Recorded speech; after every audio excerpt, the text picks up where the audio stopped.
Now, if people cannot challenge the validity of the evidence you present, they have fallback positions. I remember the Moscow intellectuals back when there was a Soviet Union, back in the 1980s.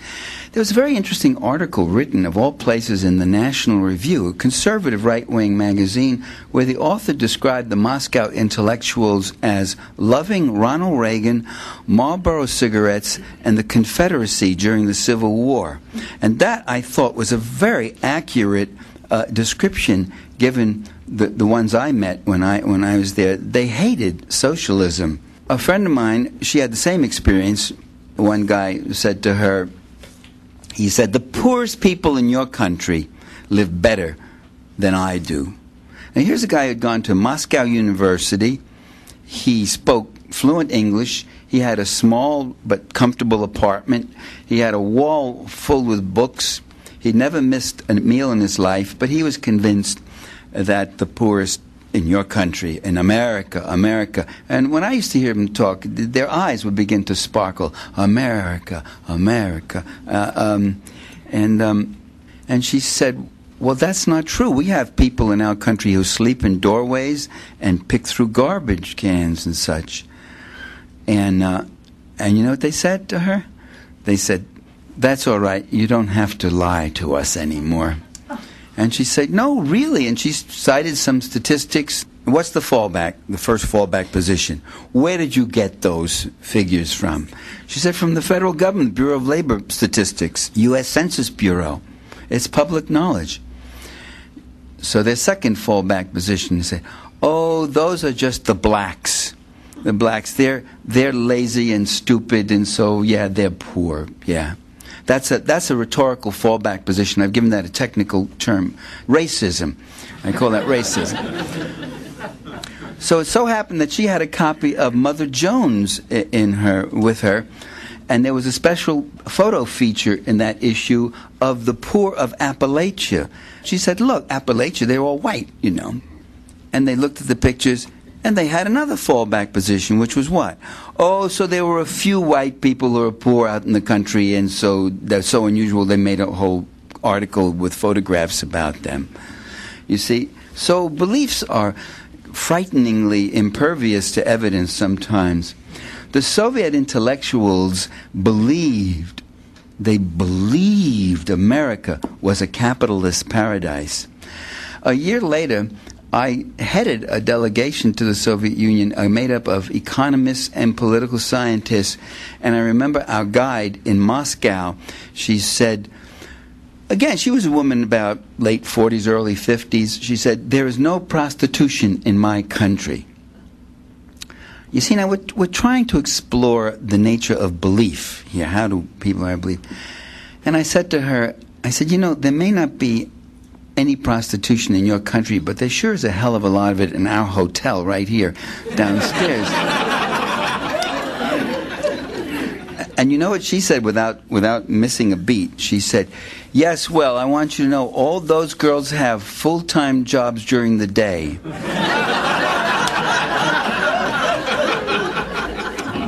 Talk about fallback position.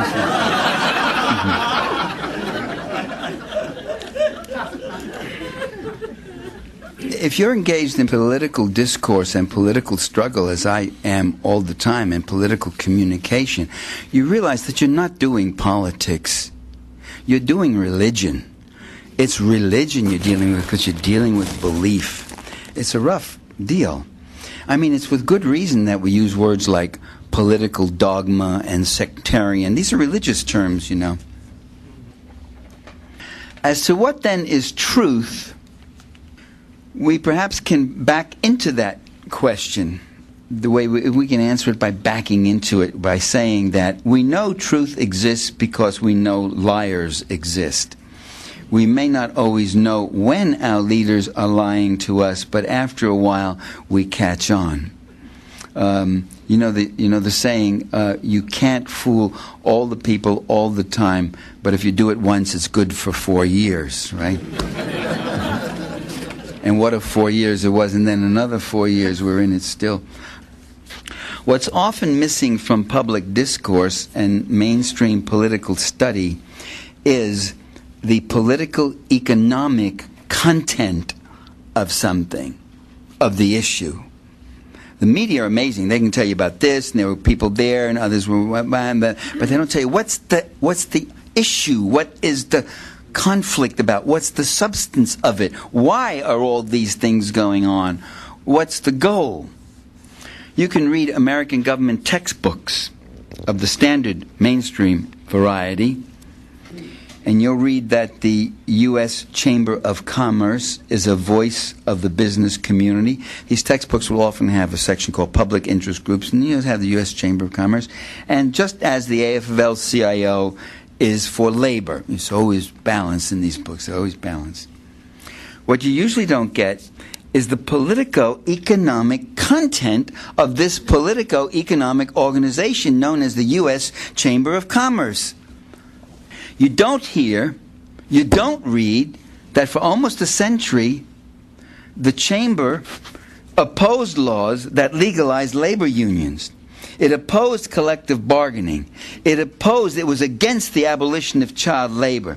It was against fair labor practices. It was against minimum wage increases. It was against legal protections for workers as under the NLRB. It was against regulations to protect the economy. You don't hear that. How can they talk about the Chamber of Commerce without ever really saying what it does?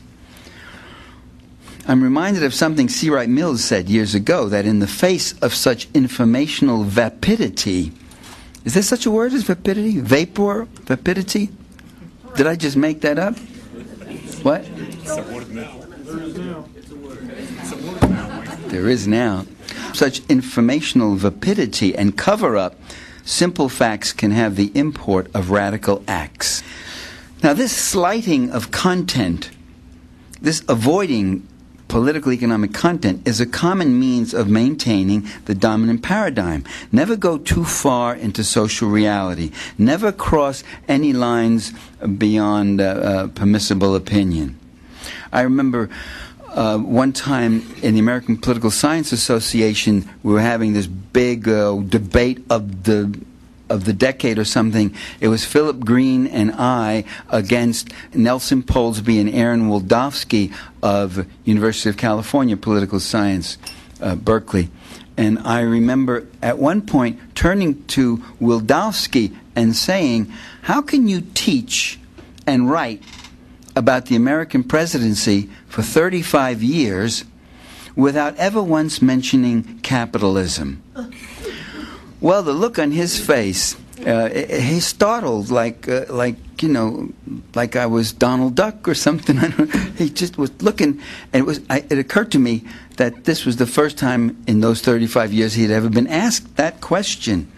So the absence of political economic content is a chronic thing. It's evident in the discussion about empire also. When I was writing that book, The Assassination of Julius Caesar, I have a section on empire in that, but the book is not mostly about imperialism or empire or conquest. It's about the internal politics of the Roman Republic. But when I was writing that book, I was reading a lot about empire, and I discovered something very, very interesting, that most of the literature on empire is kind of favorable toward empire. It's kind of admiring of empire. That, empires are seen as grand accomplishments, as bringing stability where there had been chaos, bringing peace and dominion among these squabbling tribes, You see that in those movies, too, The greatness of Rome. You must remember Rome. And we're all supposed to be sitting there going, Rome, whoa, whoa. And those are my ancestors, We even give empires peace names. Pax Romana, Pax Britannica. Empires are also often seen as innocent, unintentional accretions. They arise stochastically. Stochasticism, write it down, stochasticism is the theory that things happen by chance or random, that you can't see consistent patterns in this way. Just stuff happens. That's the way it is.